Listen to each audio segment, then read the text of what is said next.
کفن دفن احمد ندیم قاسمی۔ برسوں سے میاں سیف الحق کا معمول تھا کہ الصلاۃ خیر من النوم کی آواز پر جاگتے اور نیلا رومال کندھے پر رکھ کر مسجد کی راہ لیتے، اور ابھی صبح کی کلی پوری طرح چٹک نہ پاتی کہ سندل کی تسبیح پر استغفار کا ورد کرتے ہوئے گھر واپس آتے۔ تازہ اخبار کی آمد تک قرآن شریف کے چند رکوع، دعائے گنج العرش اور قصیدہ بردہ پڑھ لیتے۔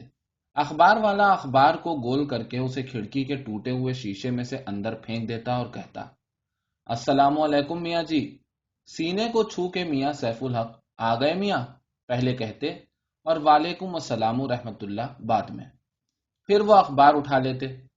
میاں سیف الحق جب نوکری سے الگ ہوئے تھے تو ڈپٹی کمشنر کے دفتر میں سپرنٹینڈنٹ تھے۔ تینوں بیٹے بڑے بڑے دفتروں میں بڑے بڑے کلرک تھے۔ چوتھا تار کے محکمے میں کلرکی کا امیدوار تھا۔ جب فسادات ہوئے تو وہ بازار سے گزرتے ہوئے مار ڈالا گیا۔ تینوں بیٹیاں لاہور کے مختلف محلوں میں اپنے اپنے گھر اور گودیں آباد کیے بیٹھی تھیں۔ میاں سیف الحق کی زندگی بالکل ہموار، چمکتی ہوئی سڑک تھی جو حد نظر تک خط مستقیم میں جاتی تھی، اور اس کے دونوں طرف قد آور درخت سایہ کیے کھڑے تھے۔ وہ اس سڑک پر کچھ ایسی بے تکلفی اور روانی سے چل رہے تھے جیسے انسان کھانا کھاتے وقت چاہے بات جلیاں والا باغ کی کر رہا ہو مگر نوالا سیدھا منہ کو جائے۔ البتہ کبھی کبھی اس سڑک پر ایک فصیل سی ابھر آتی اور وہ ٹھٹک کر خلا میں گھورتے رہ جاتے، جہاں انہیں اپنے حامد کی کٹی پھٹی لاش سڑک کے عین وسط میں پڑی ہوئی دکھائی دے جاتی، اور وہ سوچتے، تو کیا میرا بیٹا قیامت تک اسی طرح پڑا رہے گا؟ یہ خیال آتے ہی وہ استغفر اللہ ربی من کل ذنب کا ورد کرنے لگتے۔ سندل کی تسبیح کے منکے ان کی پوروں سے رگڑ کر بھینی بھینی خوشبو چھوڑتے۔ فصیل گر جاتی اور میاں سیف الحق آگے بڑھ جاتے۔ آج بھی وہ صبح کی نماز کے بعد گھر واپس جا رہے تھے اور اپنی خوشبودار تسبیح پر استغفار پڑھ رہے تھے۔ صبح ابھی پوری طرح نہیں چمکی تھی، فضا نیلی ہو رہی تھی۔ اکا دکا پرندے یوں اڑے جا رہے تھے جیسے نیند سے بوجھل ہو رہے ہوں اور ابھی گر پڑیں گے۔ شریف چرسی کی سگریٹ پان کی دکان سے وہ ہمیشہ کترا کر نکلتے تھے۔ ایک بار صبح صبح نور پیر کی گھڑیوں میں چرس کے دھوئیں کے ایک بھپکے نے انہیں کچھ ایسا چکرا دیا تھا کہ دن بھر حلق تک جیسے چرس سے ٹھونسے پھرتے رہے۔ آج بھی وہ دکان سے بچ کر نکلے گئے، مگر چند قدم آگے جا کر رک گئے، پلٹ کر دیکھا اور سوچ کر جیب ٹٹولنے لگے۔ سڑک پر ایک شخص سر سے پیر تک ایک چادر اوڑھے سیدھا سیدھا لیٹا ہوا تھا، اور دوسرا اس کے پاس بے حس و حرکت بیٹھا تھا۔ میاں سیف الحق کی زندگی میں یہ پہلا اتفاق تھا کہ سورج ابھرنے سے پہلے ہی انہیں پٹری پر بھکاری بیٹھا نظر آیا ہو۔ وہ دن میں چند آنے کی خیرات ضرور تقسیم کرتے تھے، لیکن ان کی ہمیشہ یہ تمنا رہی کہ سورج نکلنے سے پہلے بھی انہیں کوئی بھکاری ملتا، کیونکہ ان کے عقیدے کے مطابق یہی وہ وقت تھا جب خدا اور انسان کے درمیان فرشتوں کی فوجیں حائل نہیں ہوتی تھیں۔ انہوں نے جیب سے ایک چونی نکالی اور دور ہی سے بھکاری کی طرف پھینک دی۔ انہوں نے کتے کے سامنے ہڈی پھینکنے کے انداز میں خیرات آج تک نہیں دی تھی، لیکن شریف چرسی کی دکان قریب تھی، اور اگرچہ وہ بند تھی مگر میاں سیف الحق کو ہمیشہ ایسا محسوس ہوتا تھا جیسے کواڑوں کی جھریوں میں سے چرس کا دھواں باہر امڈا پڑ رہا ہے۔ میاں سیف الحق کی چونی لیٹے ہوئے شخص کے پیٹ پر گری، اور بیٹھا ہوا شخص کچھ یوں تڑپ کر اٹھ کھڑا ہوا جیسے اب تک سو رہا تھا۔ میاں جی بھکاری کی اس بدحواسی کو 16 پیسوں کی خطیر رقم کے جلال و جبروت پر محمول کر کے خود آسودگی سے مسکرائے اور تسبیح کے منکے گراتے اور خوشبو اڑاتے ہوئے اپنی راہ جانے لگے۔ اچانک انہیں اپنے پیچھے تیز قدموں کی آواز آئی۔ انہوں نے مڑ کر دیکھا، بھکاری ان کے بالکل پاس آ گیا، اور پھر اس نے میاں سیف الحق کی چونی میاں سیف الحق کے تسبیح والے ہاتھ میں دے دی۔ میاں جی نے دیکھا کہ بھکاری کا چہرہ بالکل کیچڑ ہو رہا تھا۔ مٹیالے رنگ پر پھیلے ہوئے آنسو کیچڑ ہی کی تو کیفیت پیدا کرتے ہیں۔ وہ کچھ ایسا مسلا اور نچڑا ہوا لگ رہا تھا جیسے رس نکالنے والے شکنجے میں سے کچلا ہوا گنا لٹک رہا ہو۔ میاں جی کو اس پر ترس آ گیا اور وہ اپنی جیب کو ٹٹولتے ہوئے بولے، چونی کم تھی کیا؟ بھکاری کی لپٹی ہوئی اور بندھی ہوئی آواز میں کچھ ایسی کیفیت تھی جیسے اس نے اپنے سر پر گرتی ہوئی چھت کو دونوں ہاتھوں سے بمشکل روک رکھا ہے۔ وہ بولا، میں بھکاری تو نہیں ہوں جی، پر چونی بہت کم تھی، مجھے تو 15-20 روپے اور چند آدمی بھی چاہیے۔ میاں سیف الحق کا ہاتھ جیب سے نکل رہا تھا، مگر اچانک یوں رک گیا جیسے سن ہو کر رہ گیا ہے۔ بھکاری نے بہت سی ہوا کو پانی کے ایک بڑے سے گھونٹے کی طرح نگل کر بولنے کی کوشش کی، اور آنسو اس کے چہرے پر پھیلتے چلے گئے۔ اگر کفن ایک آنے میں مل جاتا تو میں آپ کو 3 آنے واپس کر دیتا، پر آج تو جی کپڑا بڑا مہنگا ہو رہا ہے، میں ایک چونی لے کر کیا کروں گا؟ میاں جی اسی طرح سن کھڑے رہے۔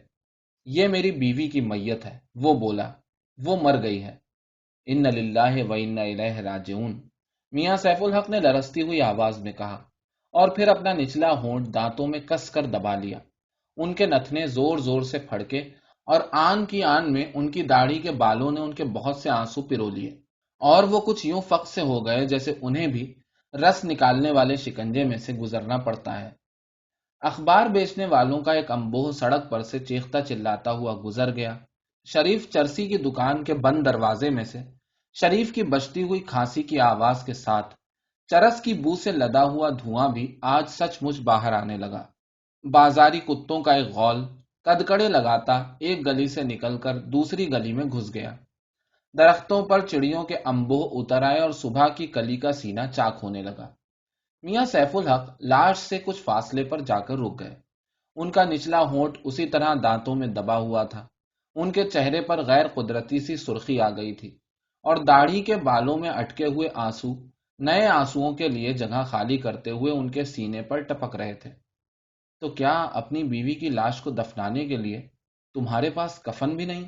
وہ ایک عجیب اجنبی سی آواز میں بولے۔ تو کیا میرے مولا کی دنیا میں ایسا بھی ہوتا ہے؟ ذرا سا رک کر بے حد گھٹی ہوئی پسپی ہوئی آواز میں بولے۔ تو کیا میرے حامد کی لاش بھی؟ وہ بچوں کی طرح بلک بلک کر رونے لگے، اور انہیں یہ تک خیال نہ آیا کہ انہوں نے شریف چرسی کی دکان کے تختے کا سہارا لے لیا ہے اور ہوا میں چرس کی بو بس رہی ہے۔ اچانک انہوں نے کندھے پر سے رومال اٹھا کر اپنے چہرے کو یوں ماتھے سے گردن تک پہنچ ڈالا جیسے وضو کر رہے ہوں۔ پھر وہ لاش کے پاس آ گئے اور گلا صاف کر کے بولے، تمہارا یہاں کوئی بھی نہیں؟ جی نہیں، وہ بولا۔ وہ لاش کے پاس اسی طرح بیٹھ گیا اور اس کی آنکھوں سے مسلسل آنسو گر رہے تھے، جیسے آنسو رک گئے تو وہ مر جائے گا۔ تو پھر یہاں آئے کیوں؟ میاں جی نے پوچھا۔ وہ کچھ یوں بولنے لگا جیسے سر پر سے ایک بہت بھاری گٹھری اتار رہا ہے، اور جیسے میاں سیف الحق اس کا ہاتھ بٹا رہے ہیں۔ جب کلی کو تکلیف شروع ہوئی، وہ رک گیا۔ ایک لمحے کے بعد بولا، میری بیوی کا نام کلی ہے۔ وہ پھر رک گیا، اور اس کی آنکھوں سے بہت سے آنسو اکٹھے بہہ گئے۔ کلی تھا، اس نے اپنی تصحیح کی۔ اس وقت اس نے کہا تھا، دیکھ غفورے، میری آنکھوں کے سامنے یہ جو ترمرے سے ناچ رہے ہیں، تو ماں کہتی تھی یہ حضرت اسرائیل کے آنے کی نشانی ہے۔ پھر سنیں گے۔ میاں سیف الحق ایک بار پھر رومال سے چہرہ پونچھتے ہوئے ایک بیل گاڑی کی طرف بڑھے۔ ارے ریڑے والے بھائی، انہوں نے پکارا، سنو تو، ذرا سا کام کر دو گے؟ ریڑے والے نے بیل روک لیے۔ میاں سیف الحق نے اسے بتایا کہ یہیں ایک فرلانگ کے فاصلے پر ایک بی بی کی لاش لے جانی ہے۔ ریڑے والا جیسے حواس باختہ ہو کر ریڑے سے کود پڑا۔ کیا لوگے؟ میاں سیف الحق نے پوچھا۔ ریڑے والے نے حیرت اور ملامت کے ملے جلے جذبات سے میاں سیف الحق کی طرف دیکھا۔ جنازہ اٹھانے کے بھی کسی نے کبھی دام لیے ہیں بھولے بادشاہ؟ وہ بولا۔ پر بی بی سڑک پر کیسے مر گئی؟ میرے مولا کی دنیا میں ایسا بھی ہو جاتا ہے، میاں سیف الحق بولے۔ خدا تمہارا بھلا کرے، ریڑھا ادھر لے آؤ۔ تو غفورہ حیرت اور ادب کے جذبات سے اٹھ کھڑا ہوا، اور میاں جی جیسے مقدمے کا فیصلہ سناتے ہوئے بولے، لاش میرے گھر جائے گی۔ آپ؟ غفورہ ہکلا کر رہ گیا۔ یہ میری بیٹی ہے، وہ بولے۔ اس کا کفن دفن میرے ذمے ہے۔ میرے حامد کے جنازے کو بھی تو کسی نے اپنے ذمے لیا ہوگا۔ جی؟ غفورہ حیران رہ گیا۔ مگر جب تک ریڑھا آ گیا تھا۔ لاش کو اٹھانے سے پہلے میاں سیف الحق نے غفورے سے کہا، اجازت ہے؟ اور غفورہ زور زور سے روتا ہوا میاں جی کی ٹانگوں سے لپٹ گیا۔ سڑک پر جاتے ہوئے اکا دکا لوگ ٹھٹک گئے اور ان کی طرف آنے لگے۔ شریف چرسی کی دکان کا دروازہ چیختا چلاتا ہوا کھلا، اور وہ اندر سے بولا، کیا ہو گیا بھائی لوگوں؟ بلند آواز سے اشہد ان لا الہ الا اللہ پڑھتے ہوئے میاں سیف الحق اور غفور نے لاش اٹھائی تو چوڑیاں بج اٹھی، اور غفورہ یوں ٹوٹ کر رو دیا کہ اگر میاں سیف الحق لاش کو نہ سنبھال لیتے تو وہ سڑک پر گر پڑتے۔ حواس باختہ لوگ مدد دینے کے لیے بڑھے، مگر میاں جی نے سب کو روک دیا۔ بیوی ہے، وہ بولے۔ بیوی ہے؟ کسی نے حیرت سے کہا۔ اور بیوی سڑک پر مر گئی؟ پولیس کو بلانا چاہیے، دوسرا بولا۔ تم اس کے چچا لگتے ہو؟ پہلے نے پوچھا۔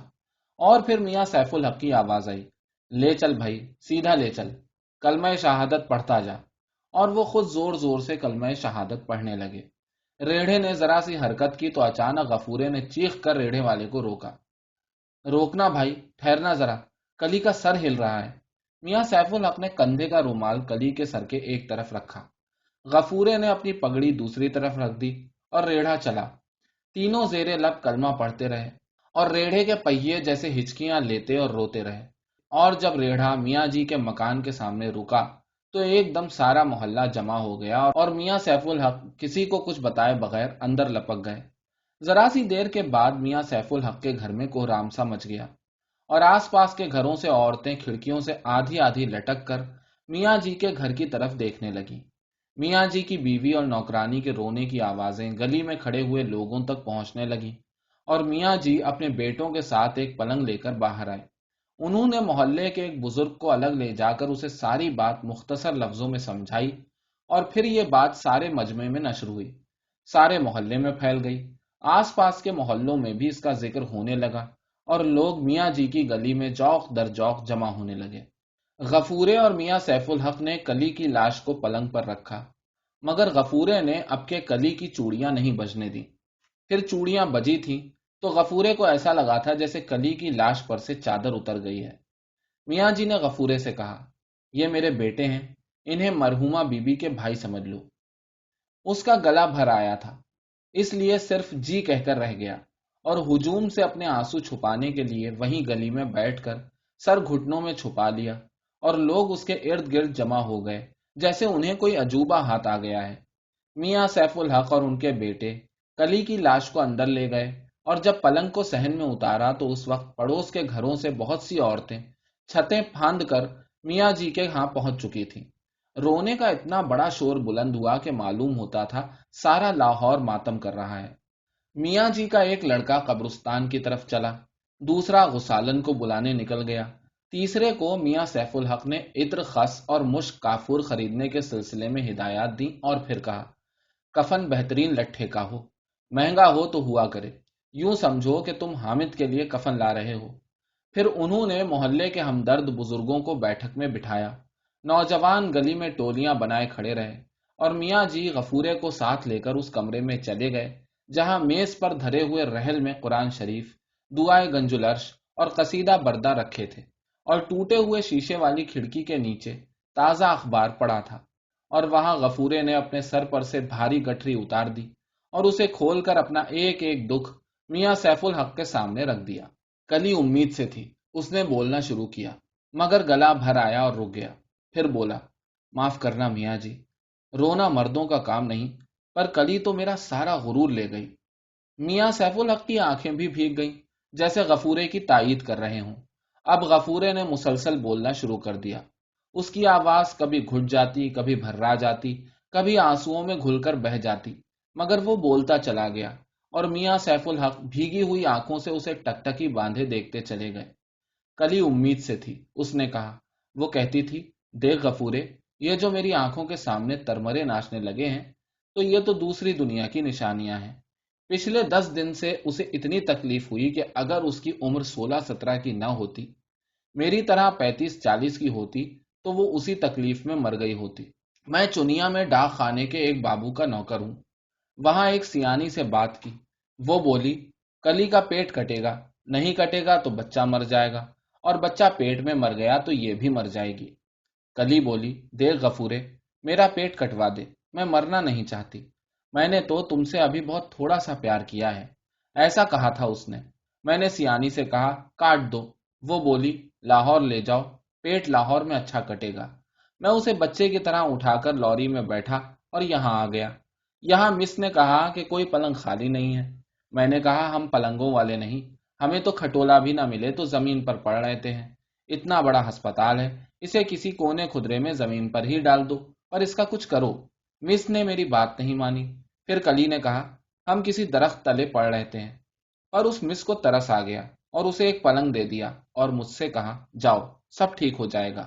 کلی نے یہ سنا تو زور زور سے رونے لگی اور کہنے لگی، دیکھ غفورے، تو چلا گیا تو میں مر جاؤں گی۔ پر مس مجھے وہاں سے زبردستی باہر لے آئی اور مجھ سے میرا پتہ پوچھنے لگی۔ میں نے چنیا کا پتہ لکھوایا تو بولی، یہاں کا پتہ بھی بتاؤ۔ میں نے کہا، میں تو ہر وقت ہسپتال کے دروازے پر مل جاؤں گا، میں تو یہاں سے کہیں نہیں جاؤں گا، میں کہیں جا کر کیا کروں گا؟ پھر میرے پاس اتنی رقم بھی نہیں تھی، اور کلی کہتی تھی قرض کبھی نہ لینا ورنہ عمر بھر قرض ہی لیتے رہو گے۔ پرسوں شام کو میں ہسپتال میں گیا تو وہاں کوئی اور مس بیٹھی تھی۔ بولی، پیٹ کاٹنے سے پہلے ہی بچہ ہو گیا ہے، پر تم کلی کو نہیں دیکھ سکتے، وہ بے ہوش ہے، اس کا خون نہیں رکتا۔ پھر بولی، جاؤ بچے کا نام سوچو۔ کل شام کو میں پھر اندر گیا۔ مس بولی، اب اس کی ناک سے بھی خون بہنے لگا ہے۔ میں کلی کے پاس گیا، وہ آنکھیں بند کیے لیٹی تھی۔ میں نے کہا، کلی؟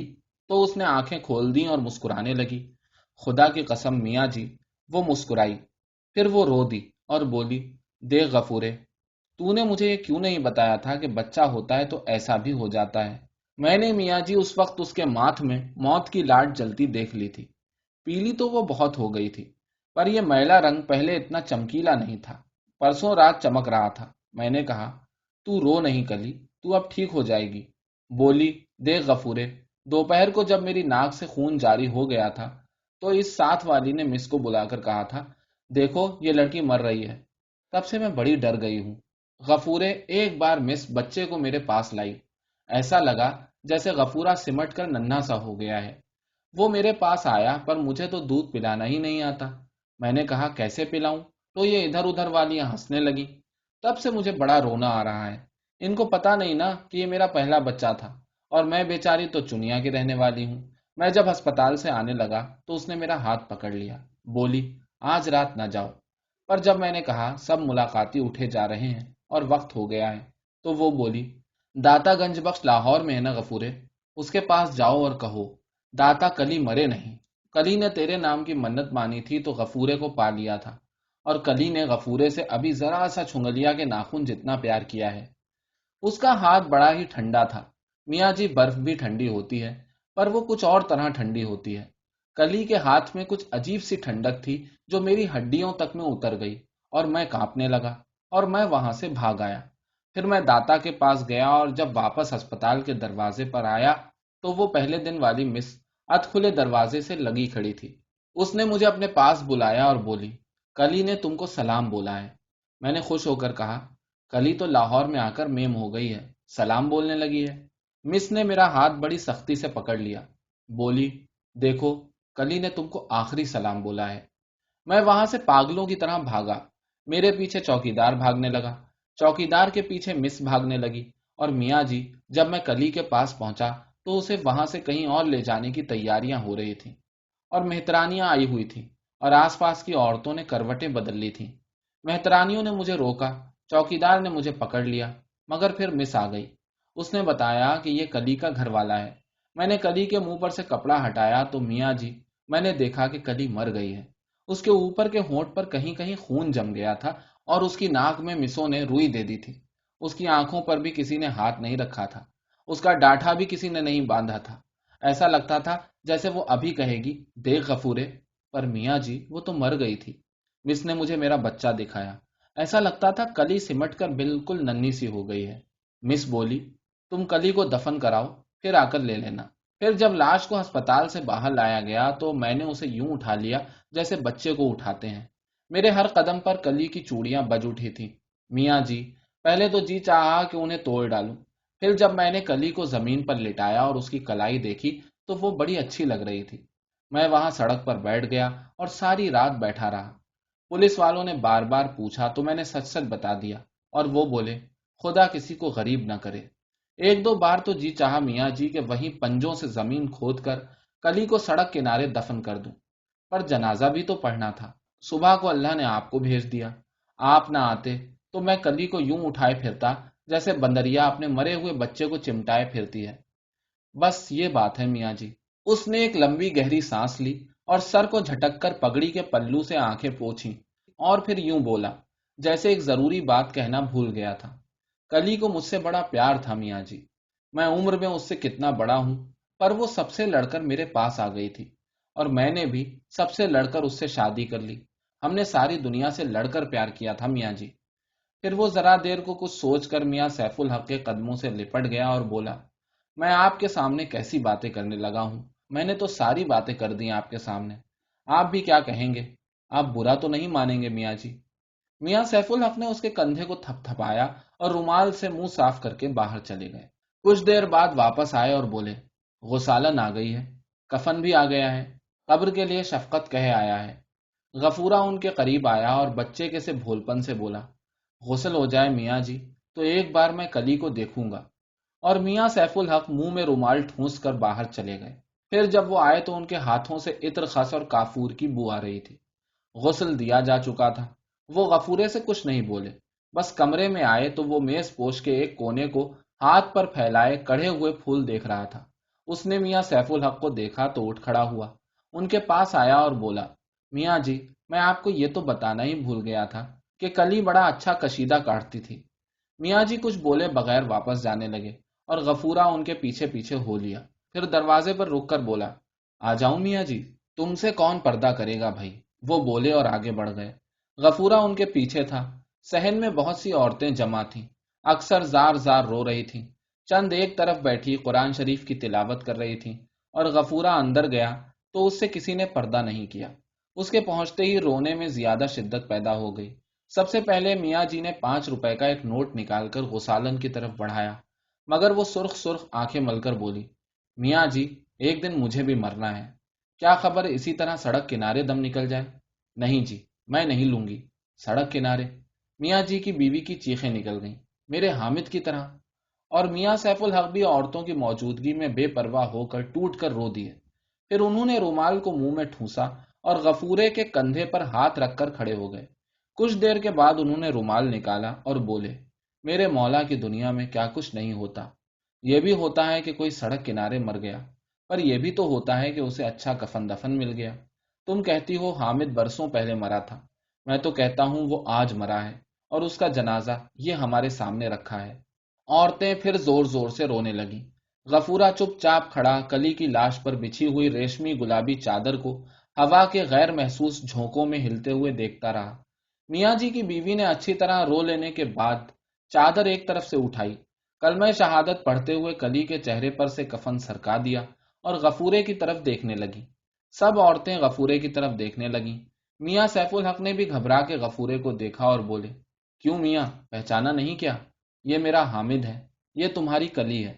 غفورے کی آنکھوں میں امڈے ہوئے آنسو بھی جیسے سوکھ گئے تھے، اور دیر تک پلکیں جھپکے بغیر کلی کے چہرے کو دیکھتا رہا، اور عورتیں بالکل خاموش ہو گئیں۔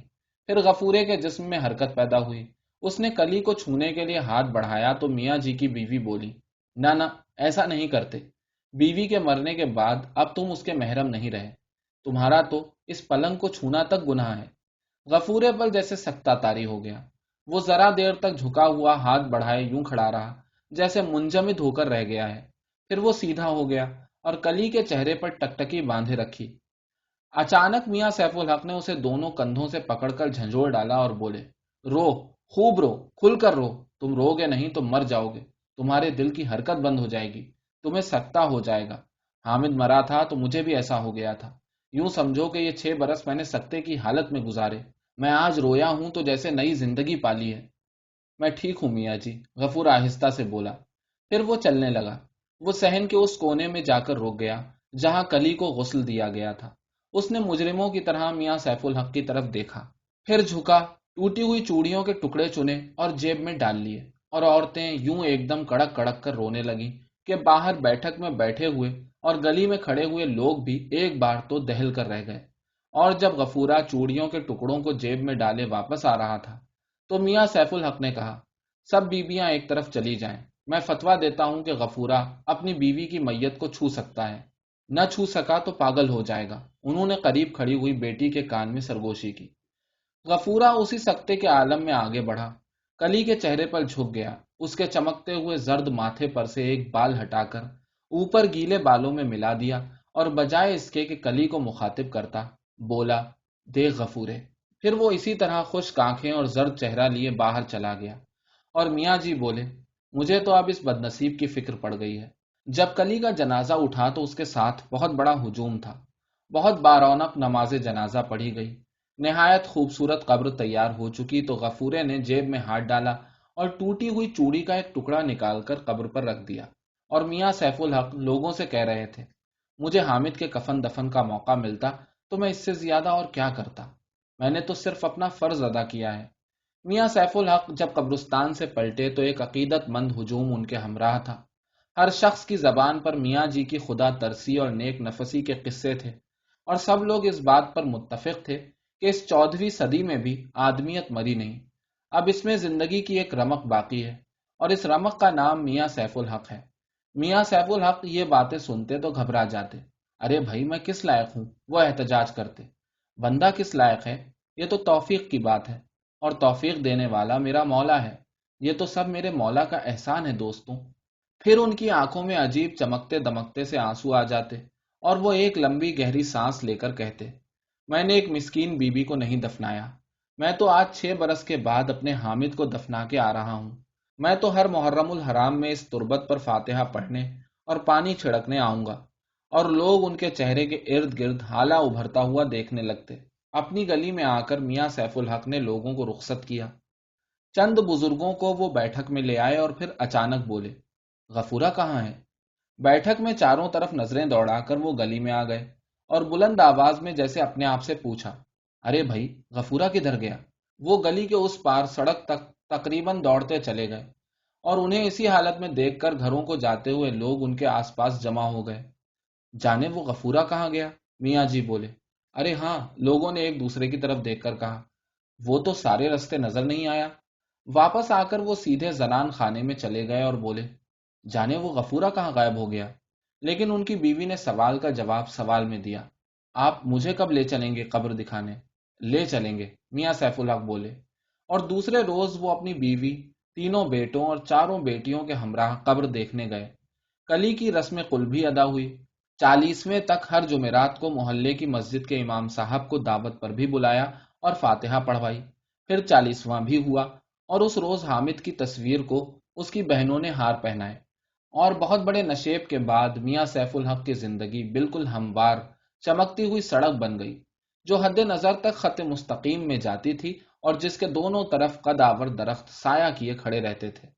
وہ اس سڑک پر پھر سے کچھ ایسی بے تکلفی اور روانی سے چلنے لگے جیسے انسان کھانا کھاتے وقت چاہے بات جلیاں والا باغ کی کر رہا ہو مگر نوالا سیدھا منہ کو جائے۔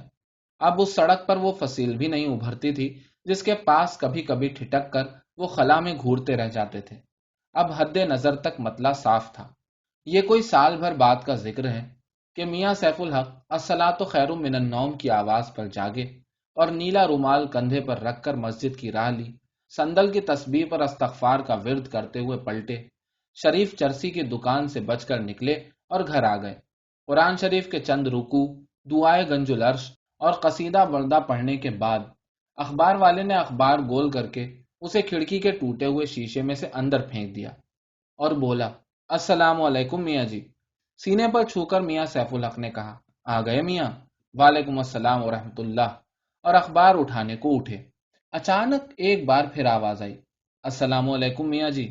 آ گئے میاں، انہوں نے عادتاً کہا، اور وعلیکم السلام کہنے ہی کو تھے کہ ان کا منہ کھلا کا کھلا رہ گیا، اور ٹوٹے ہوئے شیشے کے اس پار انہوں نے کچھ یوں آنکھیں سکیڑ کر دیکھنا شروع کیا جیسے ان کی نظروں کو کسی نے کس کر تان لیا ہے۔ میاں جی، پھر آواز آئی، اور میاں سیف الحق نے اس دوران میں پہلی بار آنکھیں جھپکی اور دروازے کی طرف لپکے۔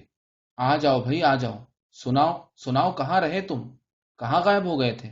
میں تو اس روز تمہیں گلی گلی پوچھتا پھرا، اور یہ کیا حالت بنا رکھی ہے؟ آؤ اندر آ جاؤ، کمال ہے بھائی، میں تو سمجھا تھا کہ تم… غفورہ اندر آ گیا۔ اس نے ایک میلی سی چادر لپیٹ رکھی تھی، سر پر کھدر کی ایک پرانی چیکٹ ٹوپی تھی، آنکھیں بہت پیچھے ہٹ گئی تھیں، اور بھووں اور گالوں کی ہڈیاں غیر فطری طور پر ابھری ہوئی معلوم ہوتی تھیں۔ ناک جھکائی تھی، داڑھی بڑھی ہوئی تھی اور بالکل کھچڑی ہو رہی تھی۔ ہونٹ آپس میں کچھ یوں پیوست تھے جیسے الگ ہوئے تو ان سے خون بہنے لگے گا۔ وہ میاں سیف الحق کے پیچھے آہستہ آہستہ چلتا ہوا کمرے میں آیا اور وہیں جا کر کھڑا ہو گیا جہاں بیٹھ کر اس نے میاں جی کو اپنی ساری کہانی الف سے یہ تک سنا ڈالی تھی۔ میاں سیف الحق غفورے کو دیکھتے ہوئے بھی خلا میں گھورتے ہوئے معلوم ہو رہے تھے۔ وہ بھی وہیں جا کھڑے ہوئے جہاں بیٹھ کر انہوں نے غفورے کی کہانی سنی تھی۔ پھر میاں جی بیٹھے تو غفورہ بھی بیٹھ گیا۔ کھڑکی کے نیچے تازہ اخبار پڑا تھا اور سامنے میز پر دھرے ہوئے رحل میں قرآن شریف، دعائے گنج العرش اور قصیدہ بردہ رکھے تھے۔ یوں معلوم ہوتا تھا جیسے غفورے نے جو کہانی آج سے 1 سال پہلے شروع کی تھی وہ اب تک جاری ہے، اور اس شدت سے جاری ہے کہ وہ جس پہلو سے بیٹھے تھے اسی پہلو سے جم کر رہ گئے ہیں۔ ہم تو سمجھے تھے، میاں سیف الحق بولے، کہ تم ہمیں بھول بھال گئے ہوگے۔ میں آپ کو کیسے بھول سکتا ہوں میاں جی، غفورہ بولا۔ جب تک میں کلی کو نہیں بھولتا آپ کو بھی نہیں بھولوں گا، اور میں کلی کو تو عمر بھر بھی نہیں بھول سکوں گا میاں جی۔ ذرا سے وقفے کے بعد غفورہ بولا، میاں جی آپ کتنے نیک آدمی ہیں اور میں کتنا خود غرض آدمی ہوں۔ میں نے پہلی خود غرضی تو یہ کی کہ کلی دفن ہو گئی تو آپ سے ملا تک نہیں اور چلا گیا۔ دوسری خود غرضی یہ ہے میاں جی کہ مجھے کچھ ایسا لگتا ہے۔ رک کر اس نے آنکھیں ملی اور بولا، مجھے ایسا لگتا ہے جیسے کلی اب تک سڑک کنارے بے کفن پڑی ہے۔ پاگل تو نہیں ہو گئے تم؟ میاں جی نے پیار سے ڈانٹا۔ میں نے اس دن کہا تھا نا کہ کھل کر رو، نہیں تو پاگل ہو جاؤ گے۔ نہیں میاں جی، غفورہ بولا، پاگل کہاں ہوا ہوں؟ پاگل ہونا ہوتا تو اسی دن نہ ہو جاتا جب مری ہوئی کلی کی کلائیوں میں چوڑیاں بجی تھیں۔ میں سچ کہتا ہوں، مجھے اس 1 سال میں ایک دن بھی ایسا نہیں ملا جب کلی کی یاد نے مجھے گالی نہ دی ہو اور یہ نہ کہا ہو کہ دیکھ غفورے، میں تو اب تک سڑک کنارے چادر میں لپٹی رکھی ہوں۔ تمہیں کچھ ہو گیا ہے بھائی، میاں جی نے پریشان ہو کر کہا۔ میاں جی، اب غفورے کے آنسو آج سے 1 برس پہلے کی طرح بہنے لگے اور اس کی آواز بھررانے اور گھٹنے لگی۔ کلی کو مجھ سے بڑا پیار تھا میاں جی، میں عمر میں اس سے کتنا بڑا تھا، پر وہ سب سے لڑ کر میرے پاس آ گئی تھی۔ ہم نے ساری دنیا سے لڑ کر آپس میں پیار کیا، پر میں کیسا برا ہوں کہ میں اس کے جنازے پر 1 پیسہ بھی تو نہ لگا سکا۔ میں نے کلی کے مرنے کے بعد اس کا تو کوئی حق ادا نہ کیا میاں جی۔ میں نے اس 1 سال میں بڑی محنت کی، میں بیمار بھی ہو گیا، میں ہسپتال میں پڑا رہا، پر جو کچھ مجھ سے ہو سکا وہ کیا۔ میں نہیں جانتا آپ نے کلی کے جنازے پر کتنا خرچ کیا تھا۔ بہت کیا ہوگا، کیونکہ آپ نے تو اس سے بالکل اپنا بنا لیا تھا۔ اگر میں خود اس کے جنازے پر خرچ کر سکتا تو۔ اس نے جیب میں ہاتھ ڈال کر چند نوٹ نکالے، انہیں فرش پر رکھ دیا اور بولا، تو اس سے زیادہ کیا کرتا؟ کچھ کم ہی کرتا۔